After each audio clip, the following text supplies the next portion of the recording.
ભારત માતા કી જય।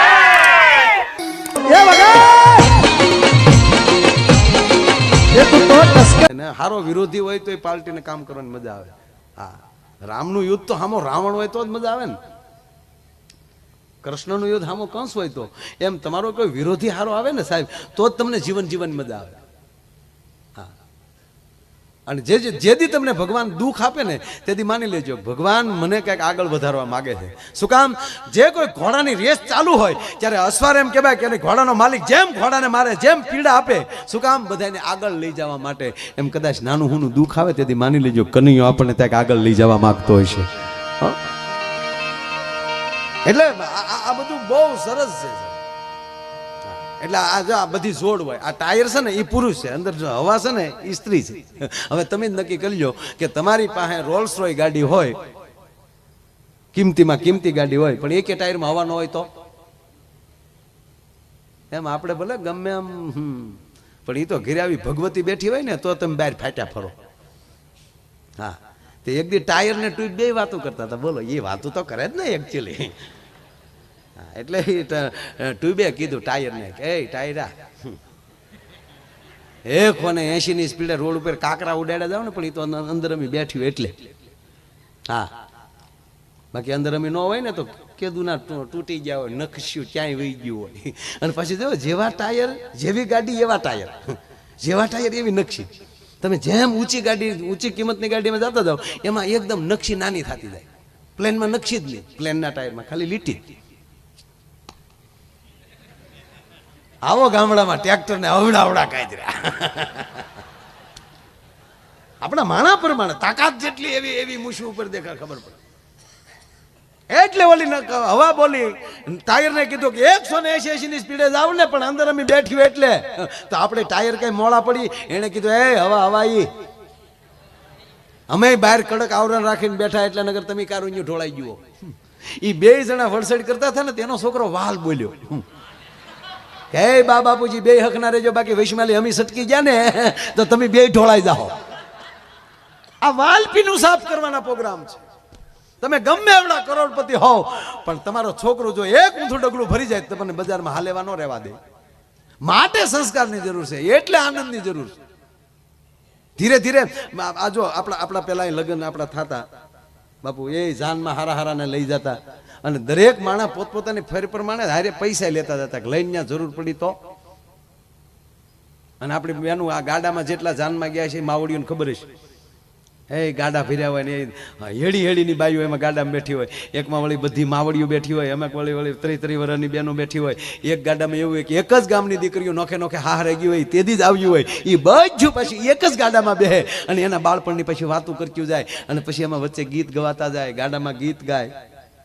મને તો એ થાય કે ગાડા પાછા ગાડા ખેડૂને અગાઉ અગાઉ કહેવાય ગયું હોય કે ભાઈ તમારું ગાડું અમારે જાનમાં લઈ જવું છે। સાહેબ, કોકના જાનમાં ગાડા લઈ જવાના હરખ થતા હતા માણસને, અને એને ગાડા તમને કોઈ એવા બળદ નહીં, તેથી એમાં ધરવા હોય હરખ્યા 2-3 દી થાય, જેથી જવાનું હોય તેથી થોડાક ભૂખ્યા રાખ્યા હોય।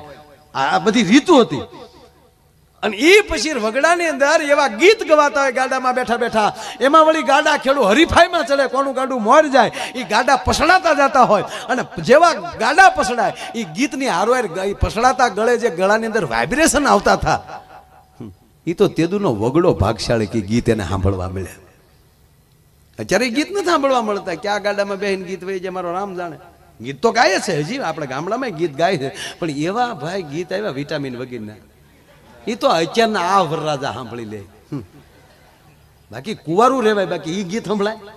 આમ બેઠી જૂઠ બોલે માંડવા ડોલે, અમી સાસરીએ જવાના, અમી 500 પારી ખાવાના, સુટકી ખાવ ને અમારા બાપનું શું જાય? આ ગીત કહેવાય કોઈ યાર? અને કાં તો લાંબા ઢાળે ચાલુ કરે, કોલેજમાં ભણતી એક કન્યા કુંવારી લે। કોલેજમાં તારી ડોહી કન્યા કુંવારી હોય કે ડોહીશું ન ભણવા જાચ્યું હોય? અરે ભાઈ, મેં હમણાં એક ગીત સાંભળ્યું, ઓહો, મને એમ છું કે આ ગીત સાંભળવા કરતા તો લેમ્પ ઉતારીને હોલ્ડરમાં આંગળી ભરાવી દેવાય। આ જાનમાં જવા કરતા હસું જાન દઈ દેવાય। એવું ગીત અને એ ખાસ આ મોટી ઉંમરની માતાઓ હોય છે ને એને બેનું બહુ ખબર છે. ક્યારેક હું તમારી બહેનું તમને પગે લાગીને કહું કે તમે સ્ટડી ભણતા હો કરતા જે કાંઈ પણ ઘરે બેઠા હોય ને દાદીમાં એ બેઠા હોય ને ત્યારે એને જો જૂના ગીત આવડતા હોય ને તો એ બેનું લખી લેજો. એક સમય એવો આવશે કે જૂના ગીત જે દીકરીઓ પાસે હશે ને એના વખાણ થશે. અને સાહેબ હારી હારી હસ્તીઓ તમને મળવા આવી શકે આવા ગીતના સંશોધન માટે. લખાય તો લખી લેજો, શીખાય તો સવાલ નથી.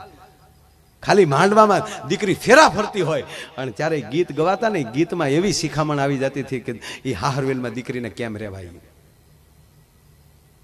અત્યારે તો હાવ વિટામિન વગેરેના ગીત, હાવ સોલા લેમન.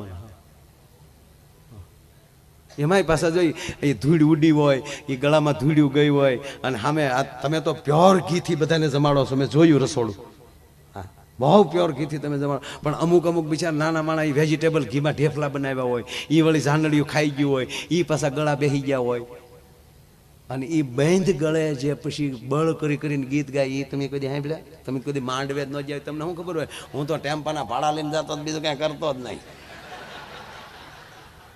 હા, અણવરને ભાઈ બંધ બનાવી લે, વારા ઘડે સિગરેટ આપ્યા કર્યા. આપણે કે ચોપારી લેચો, ચોપારી તાજા સુધરે ને ચકલીને ચો બહુ બોલે. શું લેચો? ચોળા, પેપ્ચી, ચોચીઓ લે.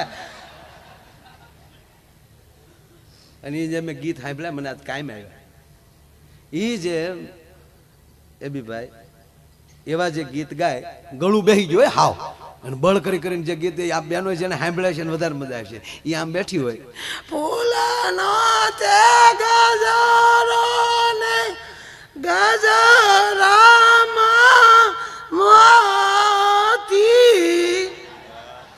મારા ભાઈને ખબર નહોતી ગામડાની ગોતી.